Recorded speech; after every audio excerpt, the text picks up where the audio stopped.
नमस्कार। संतोष की रिपोर्ट में आप सबों का स्वागत है।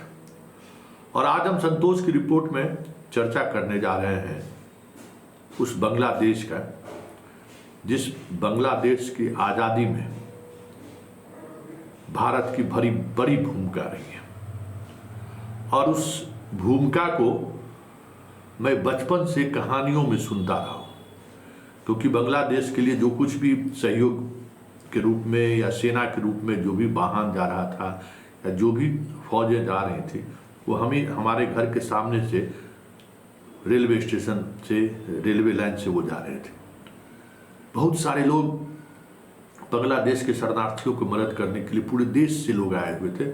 उनका रास्ता भी हमारे घर के सामने से जो रेलवे लाइन गुजरती है उसी से होकर वो आए भी। इसलिए बचपन से कहानियाँ सुनता रहा हूँ बांग्लादेश युद्ध को लेकर, और बहुत सारी चीजें, उस पराक्रम को भी सुना हूं कि अमेरिका ने 7वां बेड़ा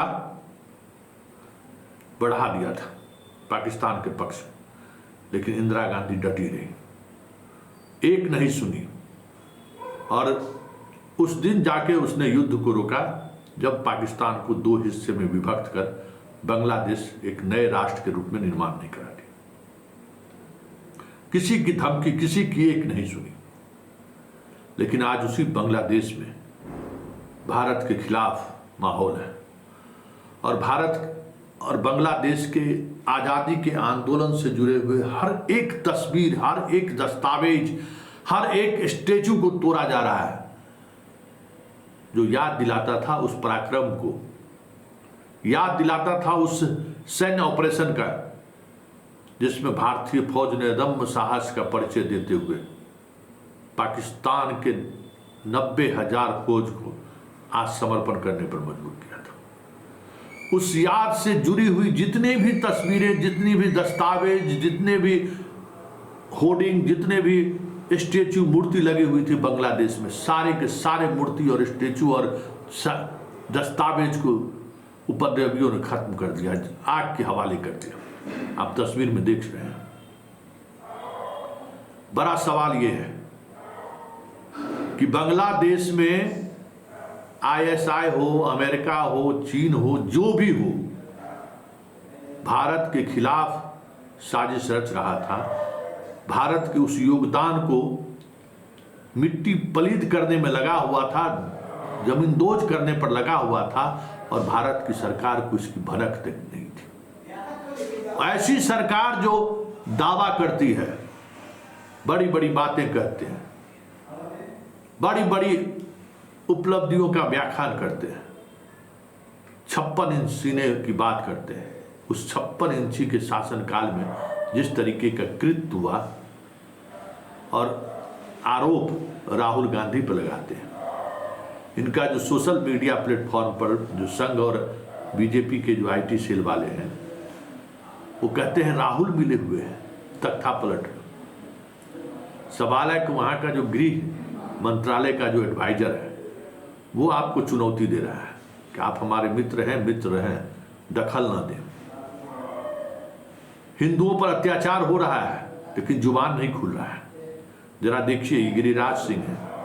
गिरिराज सिंह किसी पहचान के मोहताज नहीं है, हिंदू हृदय सम्राट है, लेकिन इनके पास देखिए, ममता बनर्जी से एक डॉक्टर के रेप कर हत्या मामले में इस्तीफा की मांग कर रहे हैं। और जब पत्रकार इनसे सवाल कर रहा है कि बांग्लादेश में हिंदुओं के साथ जो कुछ भी हो रहा है, आपका क्या कहना है, तो जरा उनकी जुबान को देखिए, किस तरीके से जुबान पर लग रहा है जैसे कोई धड़कन ही नहीं है, आवाज का टोन ही बदल गया है, जैसे लग रहा है कि वहां कुछ हुआ ही नहीं है, या जो कुछ भी हुआ है इसके लिए सनातनी के जिम्मे छोड़ दिया कि देश का सनातनी समझे। वाह रे वाह, सरकार आपकी, मंत्री आपका, जिस बिना पर सरकार बनी है, हिंदू के हृदय सम्राट, हिंदू के रक्षक के बिना पर सरकार बनी है, लेकिन आज जुबान नहीं खुल रहा है। जरा सुनिए गिरिराज का वो 2 बयान। एक तरफ बंगाल की घटना, कोलकाता की घटना पर ममता बनर्जी से इस्तीफा मांग रहे हैं, और दूसरी तरफ बांग्लादेश में जो कुछ हिंदुओं पर हो रहा है उसको लेकर वो क्या कह रहे हैं, जरा सुनिए। देखिए ये डबल फेस है, यही समझने की जरूरत है कि संघ और बीजेपी का जो ये डबल चेहरा है ना, समझने का है, जरा सुनिए। के संरक्षण में होता है। ममता बनर्जी को चाहिए जब तक जांच हो रहा है इस्तीफा कर देनी चाहिए ममता बनर्जी को।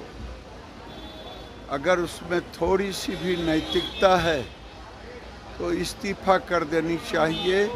सरकार के सह पे ये सारे कांड होते रहते हैं, इसलिए बंगाल अब दरिंदों की सरकार हो गई। बांग्लादेश के सलाहकार मंत्रियों के द्वारा हिंदुओं से माफ़ी तो मांग रहे हैं, लेकिन उन अभी तक हिंदुओं पर हो रहे अत्याचार रुक नहीं रहा है बांग्लादेश में। और बांग्लादेश के स्थिति से भारत के सनातनियों को भी सबक लेनी चाहिए। आपने सुन लिया। और अब आक्रोश क्यों है कि आपने वहां के प्रधानमंत्री को क्यों अपने देश में ठहरने की इजाजत दी, क्यों ये यहां ठहरे हुए हैं। और जो बातें चल रही हैं बांग्लादेश में कि उनके खिलाफ मुकदमा चलेगा, फौज की हत्या का, पुलिस की हत्या का, आम लोगों की हत्या का, और हमें लग रहा है कि जिस तरीके से पूरी जुडिशरी सिस्टम बदल गई है, चंद महीने में ही उन्हें सजा सुना दी जाएगी। और सजा मिलने के बाद क्या आप उनको बांग्लादेश को सौंप देंगे? क्या नीति है बांग्लादेश को लेकर? हिंदू मरे जा रहे हैं, हिंदुओं के घर लूटे जा रहे हैं। आज जो एडवाइजरी के जो हेड हैं वो जनाब मंदिर गए थे। स्वाभाविक तौर पर जिस तरीके से सरकार बनी है, कहा जा रहा है कि अमेरिका इसके पीछे है, तो वो सेकुलर चेहरा दिखाने की कोशिश भी करेंगे। लेकिन बड़ा सवाल यही है कि इतने बड़े ऑपरेशन को अमेरिका लीड कर रहा था और आपको भनक तक नहीं लगा।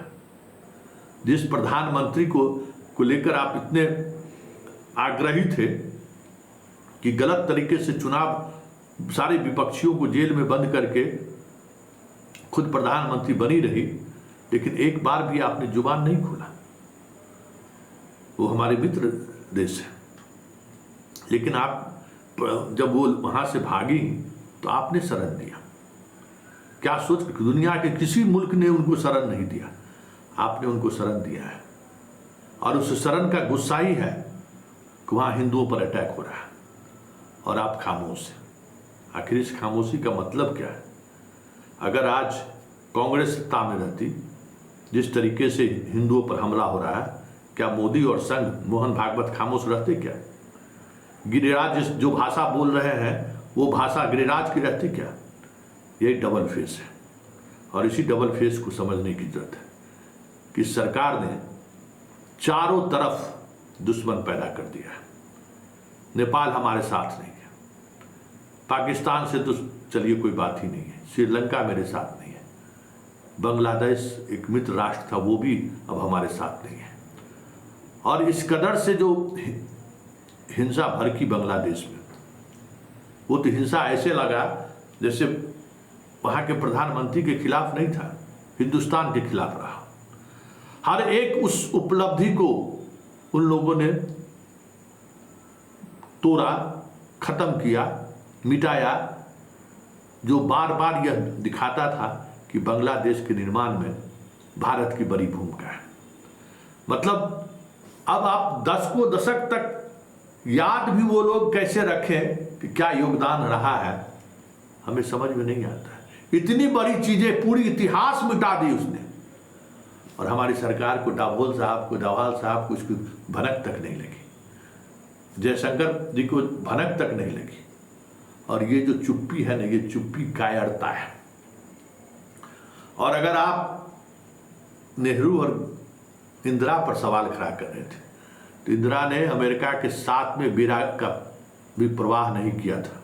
हम लोग पढ़ते थे कि 7वां बेड़ा चला तो विक्रांत चल दिया। कि भाई दो दो हाथ हो जाए अमेरिका के साथ। हमें उस दौर में हमारी क्या हैसियत रही होगी। आज तो हम अमेरिका को चुनौती देने की स्थिति में हैं। हम लड़ सकते हैं कुछ देर के लिए, हम अमेरिका को चुनौती दे सकने की स्थिति में। उस समय में तो कुछ था भी नहीं, लेकिन नैतिक बल था। इंदिरा डटी रही और अपना 7वां बेड़ा को पीछे खिसकाना, लौटाना पड़ा। लेकिन आज हाथ पर हाथ धरी हुई है मोदी सरकार। कहाँ गया वो 56 इंच? मोदी खामोश क्यों है? मोदी का पूरा मंत्रिमंडल खामोश क्यों है? क्या हो रहा है बांग्लादेश को लेकर? हमारी क्या नीति है? वहां का एक साधारण गृह मंत्री कह रहा है कि मित्र देश से मित्र रहिए, हस्तक्षेप किए तो सोच लीजिए। ये भाषा का इस्तेमाल कर रहा है।